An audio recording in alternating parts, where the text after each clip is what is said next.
This is the Talk CNY Economic Champions Miniseries presented by NBT Bank, a podcast by Center State CEO, Central New York's premier leadership and economic development organization. This series will shine a light on local businesses making an impact in our community and driving our regional economy forward. Whether it's new jobs, company milestones, business expansions, investments in operations, or DEI initiatives, join us as we celebrate CNY's economic champions.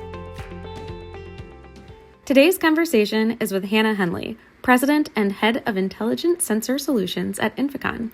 Hannah and I talk about her clear passion for developing high-performance teams with a growth mindset. Through her work at INFICON, she's collaborated across the semiconductor value chain as the industry evolved through several inflection points. These experiences have firmed up her view that possibilities are truly endless when teams work together and let go of traditional fixed pie mindsets. Hannah initially came to CNY from New Hampshire to pursue chemical engineering as an undergrad and later to complete her MS in engineering management, both at Clarkson University. At INFICON, she began as a product specialist and transitioned through numerous leadership roles before stepping into her current role as president. Hannah shares her journey at INFICON as well as INFICON's inspiring and stellar year in 2024 and its positive outlook for 2025.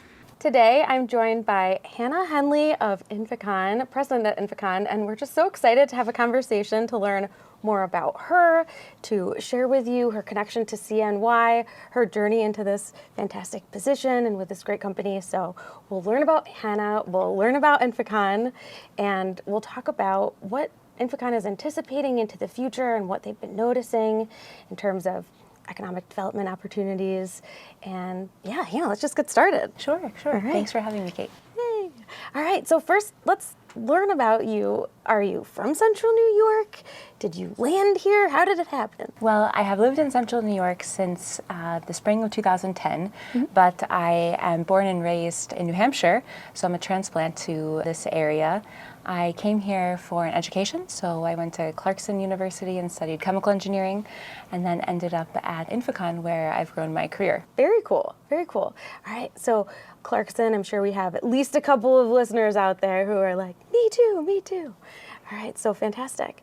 So what brought you then specifically to the Syracuse area? The role at INFICON, I think I didn't anticipate myself going into a hybrid type of role. After studying engineering, I anticipated I would go for a really technical position, but the opening at INFICON was a really interesting hybrid of technical and commercial responsibility, and I really resonated with that and started my journey there. And then the company continued to grow, and I've had a really broad range of portfolio experiences there, and I'm really grateful for that. I've been able to dabble in a lot of different types of roles, and it's a medium-sized international company, which is also great because you get to work with people from all over the world. Ooh, now that sounds really exciting. And is that something that was new for you once you arrived at the company, or something that you've always been interested in? I think I was always interested in collaborating and learning from people with different cultural backgrounds, but I have definitely had the most experience to do that since working at INFICON. So you get there, you're expecting, okay, I'm going to take on this technical position, I'm going to be doing my thing as an engineer. Then there's this whole leadership component at some point along the way. So how did that become part of your picture? Yeah, good question. I think that INFICON is a really special organization. Like I mentioned, we're medium-sized, so we have about 1,600 employees worldwide, and we have several main locations for R&D as well as production, and the location in Syracuse is the largest. The two other locations are in Europe, and then we have a pretty large sales, applications, and service group that works all around the world, close to our customers. But as I mentioned, the largest location is here in Syracuse for more than 55 years. And when I joined, I learned pretty quickly that the company innovates as much on people and culture as they do on the technology. Yeah. And they invested heavily in me and helped me on the leadership journey. So things like opportunities to do stretch assignments. I did an international assignment in 2022 and lived in Taiwan, which was really fantastic. And I had a lot of direct customer exposure, customers from all over the world, especially in China, Korea, Taiwan, and Europe. Wow. What a unique experience. Yeah. To spend that time there. How long were you there? I was in Taiwan for about 6 months in 2022, but regular part of this job, as well as many of the employees at INFICON, is travel because we really want to be close to our customers. Yeah. So you spoke a little bit about how you were teed up for leadership, some of the programming and things that come up along the way, like, okay, here's some opportunities for you to develop in this way, establish yourself in this way. Can you tell us a little bit more about what that looks like at INFICON? I know you mentioned travel is a big piece, but in terms of leadership development, in terms of culture, give us an insight. What does it look like? Sure. I think that we have a really strong emphasis on people and culture, and where that starts is really an entrepreneurial spirit and a company of owners mindset. So I often tell people when I am interviewing or just bragging a little bit about the company, it is an organization where you can own your own destiny. We're growing like crazy, and we have for the past 55 years. What that means is that if you have a passion for something, you can be the change that you want to see in the org. And if you put the time and energy into it, it's a super welcoming environment to try something new or take a risk. So risk taking is something we as a company highly endorse. We want to learn quickly. We have a very agile new product development and innovation mindset, and emphasize design thinking and working very closely with our customers. Cool. Try to align with their R&D roadmaps, which is really necessary because our target market is the semiconductor industry, and their roadmaps change typically every 18 months, so we need to keep pace with them. And that piece might not be something that if we have listeners who are owning different businesses and thinking, well, that piece might not be the same for me, but what surely would be is the culture piece and these ideas of how do you get this kind of engagement? How do you get your greatest recruits to want to stay and grow in the same place? And also just now, from your perspective, establishing and growing that element of the business. When you think of someone who is listening and thinking, how can we actually put this into practice? Like, what are some measures that we can take if we want to develop an entrepreneurially spirited member of our business community? Like, how do we, or community within the business rather, how do we do that? Yeah, I think that's a really great question. I think it's really important that if you want a culture like that within a company, you have to really walk the walk. So you can't just say that you encourage risk-taking. You have to really be open and approachable when a team comes to you with a mistake, and understanding that, let's sunshine that and learn from it. And the more that the team experiences this, the more that it does become part of the framework, and then people become multipliers, and they're living that same type of action on teams throughout the organization. We have 3 One INFICON frameworks that are very close to the heart of every INFICON employee working around the world, and that also really helps us all show up and work together in a similar way. So that's a big part of our culture, and to name those, it's ownership, that's one of the models, and then we also have a big emphasis on for each other. That means that I care as much about the development of your team as you care about the development of my team. And then bridge building is the third one, and that's a lot about building trust, and that means that to have trust, we need empathy, authenticity, and respect, and that is really the pillar of INFICON teamwork. Yes, awesome. And such great ideas, but really challenging, I think, for companies to establish rhythms where, there's a practice here, like, we're spending X percent of our time actually working on new ventures, or doing, having that space to actually ideate and think about what can we do that's new. So it sounds like you actually build these habits into your structure. Yeah, we really encourage that. I think that we, in our innovation process, we really encourage that ideas for new products or new processes can come from anywhere within the organization, and anyone has the ability to make a pitch to the... Ooh, this is, okay. Okay, interesting. Yeah, to make a pitch for resources to go and try something, to work on an idea for a certain amount of time or a learning cycle, and then get feedback from different members of the organization on what they learned, and is the idea as good as we thought it was, or do we need to adjust or iterate? And I think that helps us learn very quickly and leapfrog in a lot of areas. Yeah, very cool. Yeah, I love this as a model, and I hope especially owners are paying attention right now, and people in leadership positions, because actually having something that you can do, like an expression then. So if you want to have your folks be thinking up these new things, like when are they actually going to be able to present them or make that bid for financial backing or whatever the case may be. So it's really cool to see that modeled. And if someone's thinking like, oh, yeah, I want more of this, I want more of this entrepreneurial spirit, how do I get it?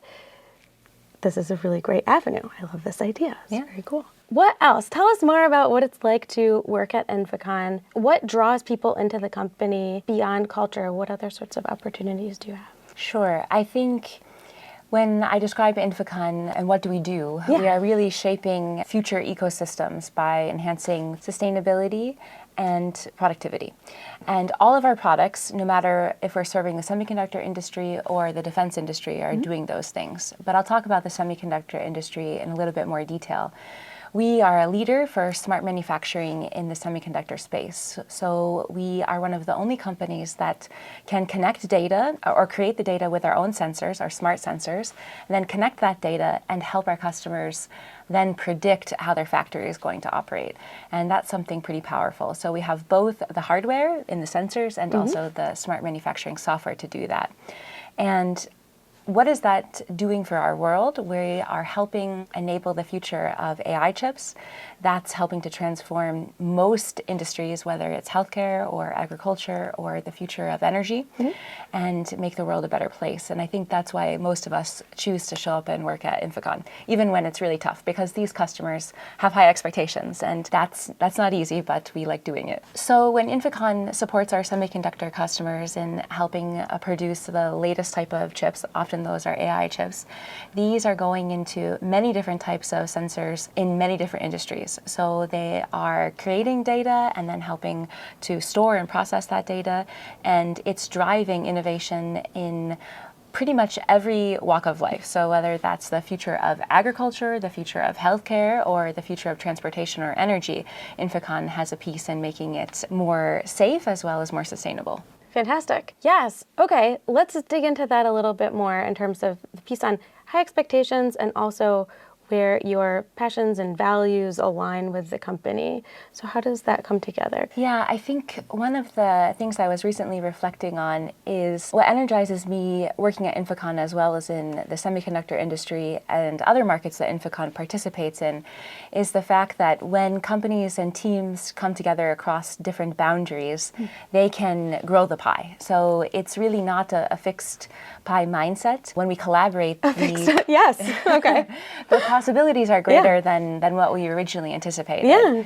And a couple experiences that I had while working at INFICON with certain customers really helped me discover what it feels like working for a highly effective team. And then I'm really driven to continue to find that.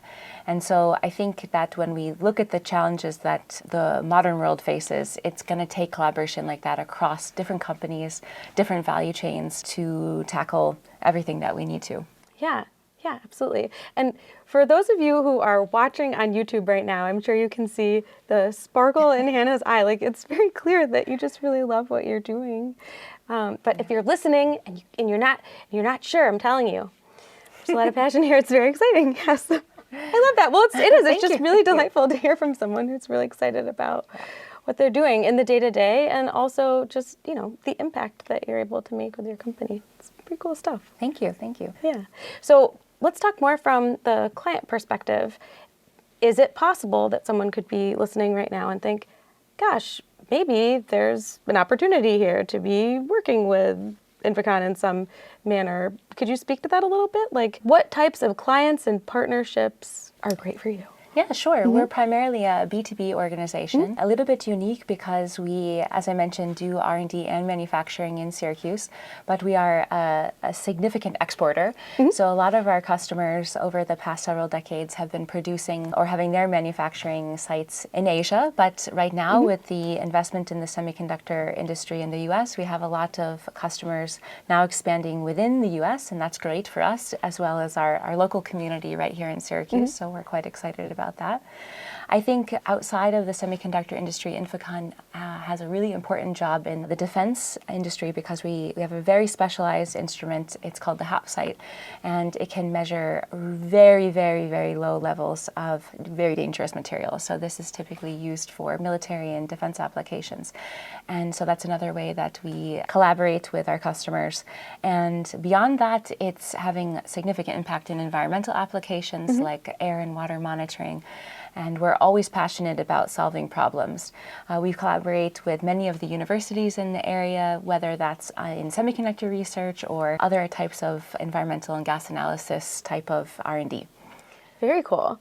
Do you expect that to pick up even more as we move forward into the next few years, or what are you imagining? Yeah, definitely. I think that one of the great things I've experienced in my recent 2 years as the president of INFICON in Syracuse is that the community seems to be coming together a lot more.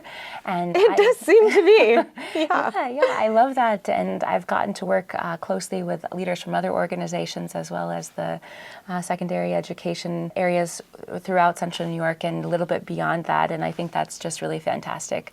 I like working also with universities to help them understand what the future of work looks like, and so that we can work together on how we can prepare students for the most successful portfolio careers that they can attain. Yeah. Ooh, let's peel back on that, because guaranteed someone's listening with a kiddo in college, or maybe we even have some college students tuning in.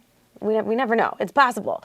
So what are you looking for? Like, who would be a great candidate to apply for a position at INFICON? What sort of things are you hoping that they're learning? Yeah, I think one of the most important traits, of course, is that you have strong curiosity. So no matter what your background is in, whether it's in engineering, computer science, data science, or business, I think if you have the right curiosity that you're going to go far. I think that a growth mindset is also critical. So this continuous investment in learning, that will be necessary for all of us to navigate a future that's really uncertain for so many different reasons. And we look for that in most candidates that apply to INFICON, and we also try to develop that within our current employees, because they're also fantastic people that are lifelong learners. Yes. I think into the future, we might have some better luck in terms of where we are at age, let's say 22 or 23 coming out of school. But it's so great. I mean, I now have kids who are 10 and 12 years old, and I'm seeing that they're learning in their elementary education about growth mindset. The great wisdom of Dr. Carol Dweck, developing grit and sticking with something is really going to get you a long way. It really can. So I love that that's something that even in our adult life that you're noticing, like, okay, we need to cultivate this, and doing that right in your company. Yeah, definitely. I often speak with our employees about this topic, and I think it's really critical, and it's not easy. So it's something you're going to work on probably your whole life. Yeah, a practice. Then. Yeah. Yes. So we're practicing this at INFICON, which we love. This is fantastic. And if you're not familiar, look up growth mindset. It's super, super good stuff. So how I describe the unique value proposition of INFICON is that we shape future ecosystems by enhancing productivity, safety, and sustainability. And that's true whether we are participating in the semiconductor market or the defense market, as well as environmental applications and beyond. Could you give us some examples? Because I know there have to be some people listening who are like, I know chips are in a lot of things, like my phone and my laptop, but help make this even more relevant for us. Like, where might we not be thinking right now? Sure. I think one easy example, and many people are probably already thinking about it, but it's in your car. So the future of transportation has a lot to do with EVs and even beyond that, autonomous vehicles. Yeah. And that means that the chips need to be powerful, but they also need to be zero defect. So you don't want a chip in your EV or your autonomous vehicle to fail, because that would be a really dramatic outcome. So INFICON helps ensure not only that the chips can be produced efficiently, but also that there wouldn't be a quality issue with the batch. And that's what we would refer to as a zero defect type of application. And it's going to be very important for the future. Yes, absolutely. Oh, yeah. Well, we're putting our idea of safety and security into this. As you are expanding your workforce and thinking about what sorts of ways you need to think more broadly or make changes, have you established any new programs or any new ways of going about recruitment? Yeah, I think we are continuously evolving our talent sourcing and talent development efforts. I think right now we have a strong emphasis on team effectiveness. And what does that mean? It means recognizing that we all bring something a little bit unique to the table, and we want people to embrace their authentic selves at work. And that means that we need to have a focus on diversity, equity, and inclusion topics. And we have a employee-started DEI council that is several years old now, with a lot of support from all of the leadership team.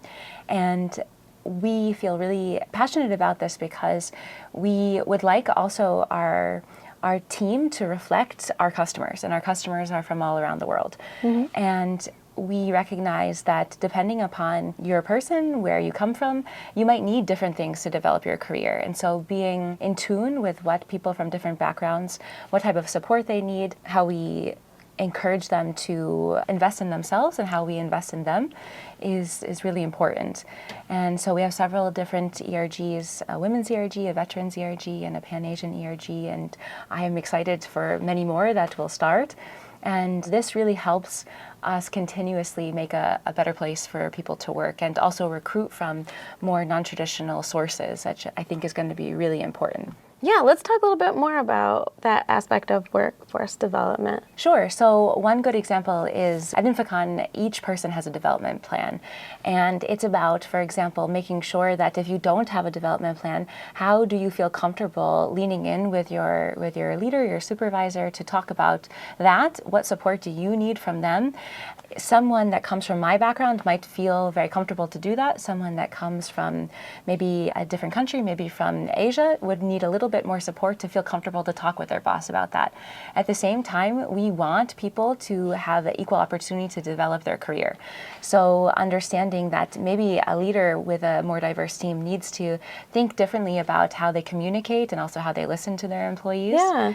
And I think that's been really working for us in terms of team effectiveness. INFICON is similar to a semiconductor fab, where we employ all types of positions, from production, assembly, and test technicians all the way through PhD level researchers. And we are located in East Syracuse. We have about 300 employees at that facility, where we do R&D, product management, and manufacturing. And we are looking to continuously recruit and develop talent. And we are a fast-growing company, obviously very connected to the economic development in the region as a critical member of the semiconductor value chain. Mm-hmm. And yeah, very proud of that. Yeah, so maybe more people at INFICON than we might realize. How many are we talking? Yeah, we often say we're a best kept secret in Central New York. We have about 300 employees in East Syracuse, and beyond that, about 600 employees in the US and 1,600 employees worldwide.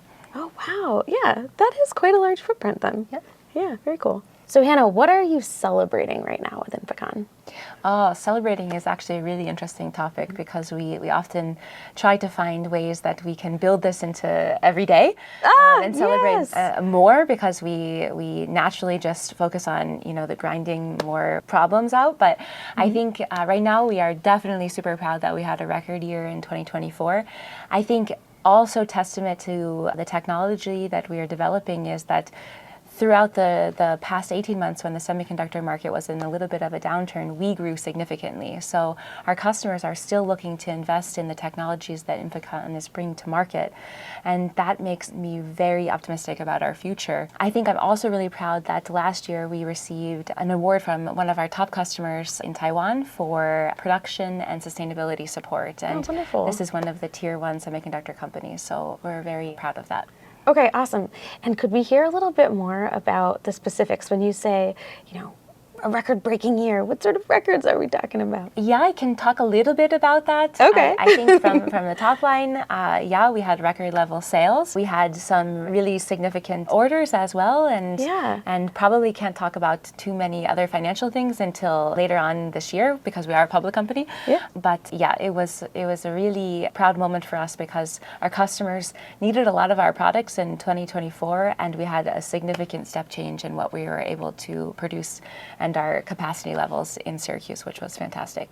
Yeah, well, congratulations. That's very exciting. I appreciate it. And you also gave a nod to the future and your anticipations. Before we say goodbye to you, can we hear just a little bit more about what you're anticipating and what you're looking forward to in 2025? Yeah, so in 2025, we're just looking forward to expediting some new technologies that we've been working on to market with some of our top customers, and also sustaining our growth. So as I mentioned, our customers are having high demand for these, and we want to make sure that we're never going to slow them down. Yeah, ooh, what a perfect way to end this episode. And let's all just step on the gas. None of us are slowing down. We have a lot to look forward to here in Central New York. Hannah, if a listener is interested in connecting with you, with INFICON, what's the best way to stay in touch? Sure. You can reach us at inficon.com. You can also follow us on LinkedIn and Instagram, and we look forward to connecting with you. All right. Well, awesome. Thank you so much for spending the time talking today. Thank you for having me. It's been great. Thank you for tuning in to the Talk CNY Economic Champions Miniseries, presented by NBT Bank. Episodes of this Center State CEO podcast are available on clickcny.com and all major podcast platforms. After each episode, you can join us on Click, where we'll continue to talk about this topic and provide additional resources and links. In Click, you can listen to or watch every episode of Talk CNY. Click is Center State CEO's digital chamber platform where our members connect, learn, and receive support from our staff. For new episode reminders, be sure to subscribe in your favorite podcast listening app. If you are enjoying our series, consider leaving a quick review or a 5-star rating. I would recommend NBT Bank to any business. My name is Chris Palomino, and I'm the president of Atlas Fence. Chris had decided to purchase Atlas Fence from the previous owner. He had previous connections at NBT Bank. NBT Bank provided me equipment financing, doubling our entire production workforce. It's important to me as a business owner that the decisions of our banking relationship are made locally.